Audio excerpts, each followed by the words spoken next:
Hello and welcome to Stockholm for the 1988 Nobel Prizes. Although most of the awards are made here, the ceremony for the Peace Prize, by long tradition, is conducted in Oslo, Norway. For the fourth time, the Peace Prize has been run by an arm of the United Nations, this time the United Nations Peacekeeping Force. In honor of today's Nobel Prize, 10 troops from the Swedish UN contingent have taken part in the ceremony of changing the guard here in Stockholm.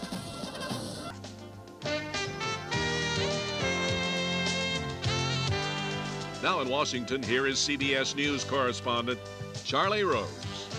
Good morning.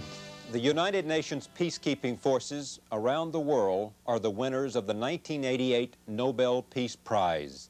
The Nobel Committee praised the forces for building world confidence in the UN by keeping a lid on international tensions. UN battalions in hotspots around the world got word of the prize announced Thursday, and the praise, as well as the champagne, flowed. The decision is seen by many as indirect recognition for the UN Secretary General Javier Perez de Cuellar. It was the 16th time that an organization rather than a person was named the Peace Prize laureate. Joining us now from Dayton, Ohio is Irwin Abrams, a historian of the Nobel Peace Prize. His new book is a history of the prize and its laureates. Irwin Abrams, thank you for joining us. It's a pleasure to have you on the broadcast. Glad to be here. You suggested I should call you Irwin, so I will do that. Do that. Tell me what your reaction is to this award to the UN peacekeeping forces in this year. Well, I'm delighted. I have been recommending Brian Urquhart the last 2 years, who retired 2 years ago and was the Undersecretary General for Peacekeeping and was responsible for developing the peacekeeping. And if they couldn't name the man I recommended, I suppose this is the next best. Yeah. And it's a very good thing, I feel, to strengthen the UN at this time. Yeah. What did the UN peacekeeping forces do that merited this award? Well, it's what they've done over the years. You have to go back all the way to 1948. They do two kinds of things. One is send observer teams, and one is to send peacekeeping teams. These are military personnel who are not enforcers. They may use force only in self-defense.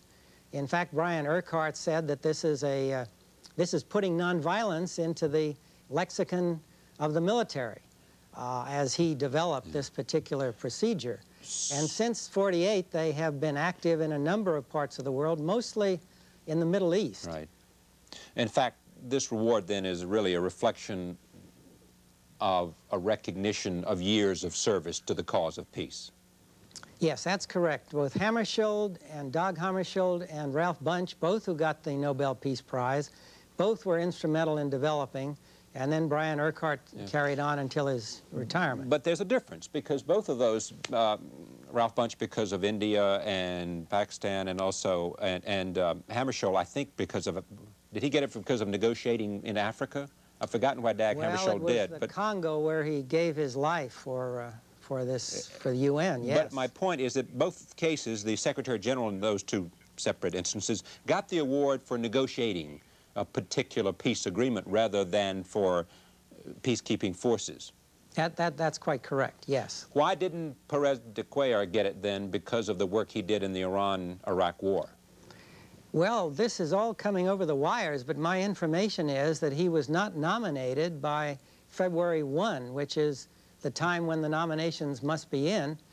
His work in the Middle East, the Iraqi-Iran situation, has been very recent, and so this happened afterwards. Okay. If you're interested, I could tell you what happened last year, which made Arias eligible. Oh, tell me that. Oscar Arias won it last year because of his work with the Central American Peace Plan. Yes, and the peace plan was agreed to by the Central American presidents only weeks before the Peace Prize was announced. How then did he get it? Well, it turned out that a man named Molin, a Swedish parliamentarian, has nominated the president of Costa Rica for the last few years, whoever he was, because Molin felt that Costa Rica, being without an army, being a democratic country, needed to be highlighted. And so he nominated Arias before February 1987, and Arias was then in the list and on the books of the Nobel Committee when he got his peace plan approved by the other presidents. So that it was really somewhat like happenstance, but it was a great award. I quite approve the award to Arias. Why not Ronald Reagan and Mikhail Gorbachev? Well, of course, when you ask a question, one has to say to begin with, these 5 people, 4 men and a woman, who sit around an oval table in an old building in Oslo, they take a pledge not to reveal their discussions. Their lips are sealed. And so we can only speculate, we can only guess what was in their mind. There might have been some things in their mind that we could talk about. For example, of course, the big thing that Reagan and Gorbachev did was the arms control agreement. The INF agreement, right. Yes. On the other hand, Mr. Reagan has not been the greatest friend of the UN until quite recently, and of peace through the UN. He also and his administration have not been friendly to international law. We have been hailed up, the United States, before the court in The Hague for mining the waters in Central America and Nicaragua. Yeah.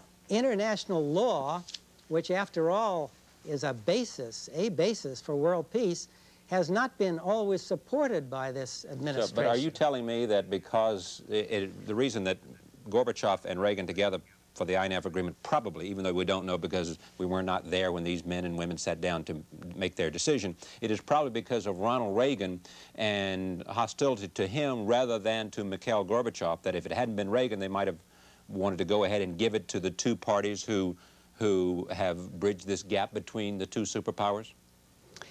Well, who knows?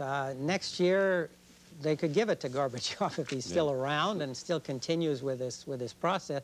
No, I'm speculating. I'm just mentioning why Reagan was not the strongest candidate in the minds of people who are friendly to international law and that kind of thing. It also has been speculated, if I could interrupt you, it's been speculated that the committee would not want to make the award at this time because they didn't want it to be, the U.S. is in the midst of a political campaign, and they would not want, therefore, the prize to go when Mr. Reagan has his own vice president running for president in a very close race. Well, that assumes that the Norwegians are following American politics very, very carefully. I have some doubts about that. The award was given to Willy Brandt in 1971 at a time when he was not exactly in an election, but coming up for something like that. I think that this is speculation rather in New York than in Oslo. What is the criteria for selection? Well, according to the will of Alfred Nobel, and this he put down into his will, that the Peace Prize would go to those who organized peace congresses, who did something, worked for disarmament, and who worked for fraternity among nations.